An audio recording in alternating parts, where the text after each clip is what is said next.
കേരള ക്ഷേത്ര സംരക്ഷണ സമിതിയുടെ സംസ്ഥാന സമ്മേളനത്തിന് തുടക്കമായി. പ്രിയദർശിനി ഹാളിൽ വെള്ളിയാഴ്ച രാവിലെ 10:30 നടന്ന നേതൃയോഗം ചിന്മയ ട്രസ്റ്റിന്റെ ചീഫ് സേവക് സുരേഷ് മോഹൻ ഉദ്ഘാടനം ചെയ്തു. സീമ ജാഗരൺ മഞ്ച് ദേശീയ രക്ഷാധികാരി എ ഗോപാലകൃഷ്ണൻ മാർഗനിർദ്ദേശം നൽകി. 24 രാവിലെ 8:30 പ്രിയദർശിനി ഹാളിൽ സംസ്ഥാന പ്രസിഡന്റ് മുല്ലപ്പള്ളി കൃഷ്ണൻ നമ്പൂതിരി പതാക ഉയർത്തും. രാവിലെ 10 സ്വാമി മോക്ഷവ്രതാനന്ദയുടെ അനുഗ്രഹ പ്രഭാഷണത്തോടെ സമ്മേളനം ആരംഭിക്കും. കേരള ഗാന്ധി കെ കേളപ്പൻ പുരസ്കാരം വ്യവസായി N.M. പണിക്കർക്ക് സമ്മാനിക്കും. 11:30 കേരള ഗവർണർ രാജേന്ദ്ര വിശ്വനാഥ് അർലേക്കർ സമ്മേളനം ഉദ്ഘാടനം ചെയ്യും.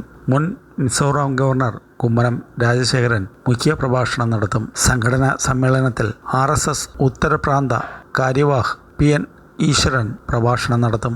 വൈകിട്ട് നടക്കുന്ന സ്ത്രീശക്തി സംഗമം തിരുവിതാംകൂർ രാജകുടുംബാംഗം ഗൗരി ലക്ഷ്മിബായി ഉദ്ഘാടനം ചെയ്യും. Deputy solicitor general advocate OM ശാലീന മുഖ്യപ്രഭാഷണം നടത്തും. 25 വൈകിട്ട് 3:30 ആരംഭിക്കുന്ന പത്മനാഭ പ്രദക്ഷിണം ശോഭായാത്ര മുതിർന്ന RSS പ്രചാരകൻ S.